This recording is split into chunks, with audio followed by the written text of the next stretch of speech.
turn to Kim, and I didn't say any real words of introduction about Kim, but I do think it's important to point out we talk a lot about results here, and we talk a lot about strategy. If ever you want to understand exactly what the ingredients were that ended up with the cake that we have now, it's Kim's work that will lead you there. She's written a great deal about it in the Standard, but in addition you can find on her website, which I am helpfully flagging for her, understandingwar.org, a really excellent interactive understanding of a whole variety of operations that you see to get into the guts of just why it is that we are succeeding where we are succeeding on the ground. So with that short introduction, Kim.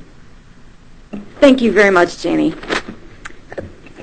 Today I actually would like to talk about something I don't usually talk about, namely Iraqi politics. And it has been a truism in our Washington debate and discussion that although the surge has reduced violence in Iraq, it has not induced political progress, and therefore it is a failure. I do not think that that truism is true, and I'd like to take you through how the surge has affected Iraqi politics, what the Iraqi political situation looks like right now, and where I think it may be headed over the next 6 to 8 months.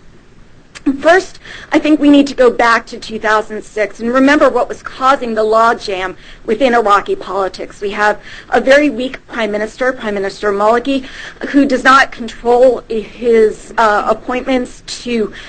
cabinet positions. And so if we think to other parliamentary-style governments,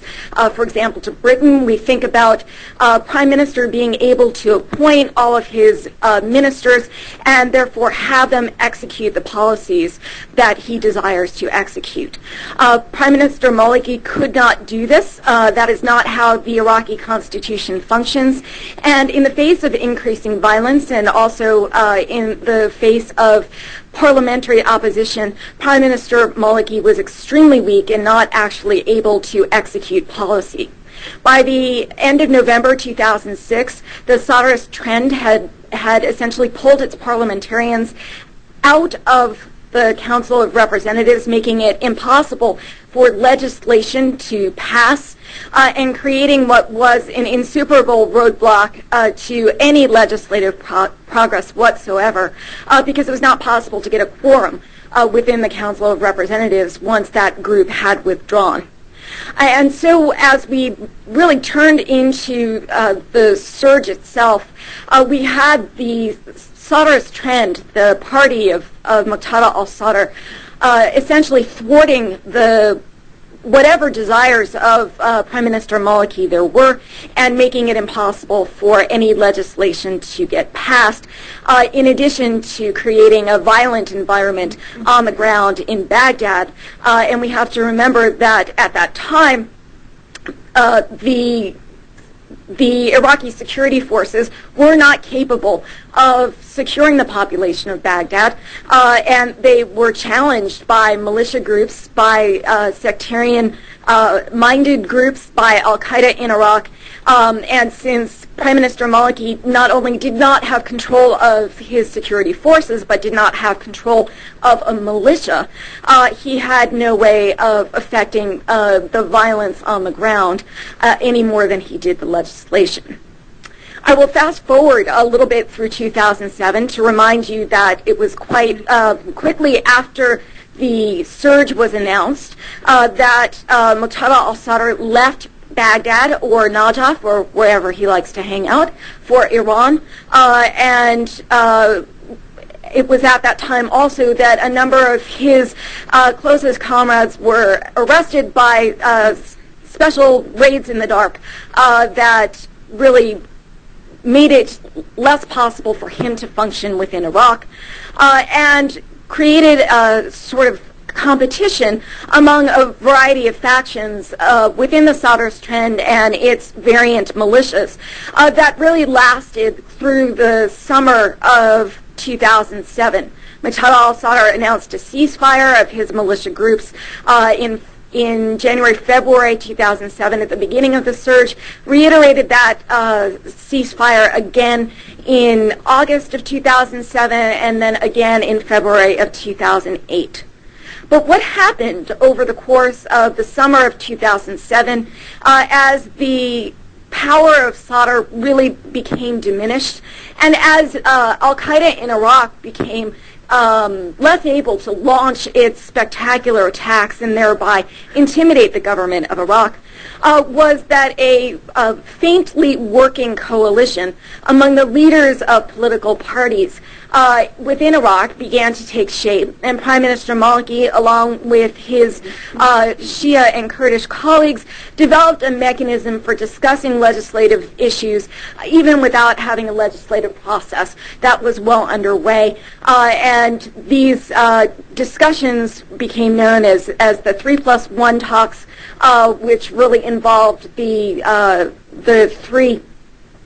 leading figures within Iraqi politics and crossed parties, talks that began essentially in August of 2007. And so it's really at the end of 2007 and the beginning of 2008, as a result of those talks among party leadership, that we began to see the legislative process in Iraq rekindled, and a variety of parliamentarians return, but also a variety of political parties able to work on some of the major benchmark legislation that had been so essential to our Congress's view of what the next political steps were inside Iraq. And therefore, we saw the passage of legislation such as the de-Baathification law, the provincial powers law, which enabled the Iraqi government to begin to function and to create a certain kind of pattern of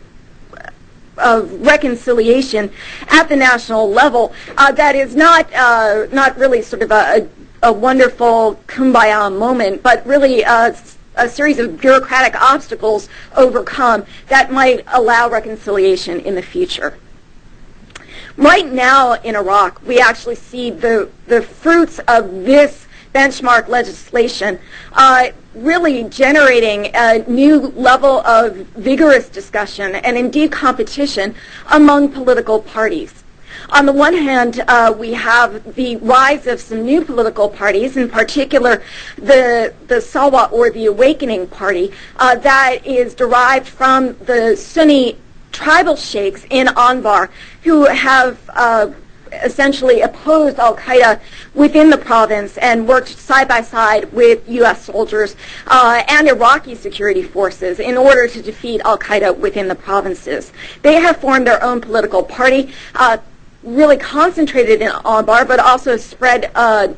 little bit to the north and east of that. And they are engaged in a competition with the existing Sunni political parties, and in particular the IIP, the Iraqi Islamic Party, whose leading figure right now is Tariq al-Hashimi. And we're seeing a rivalry between these two parties as they compete for different Sunni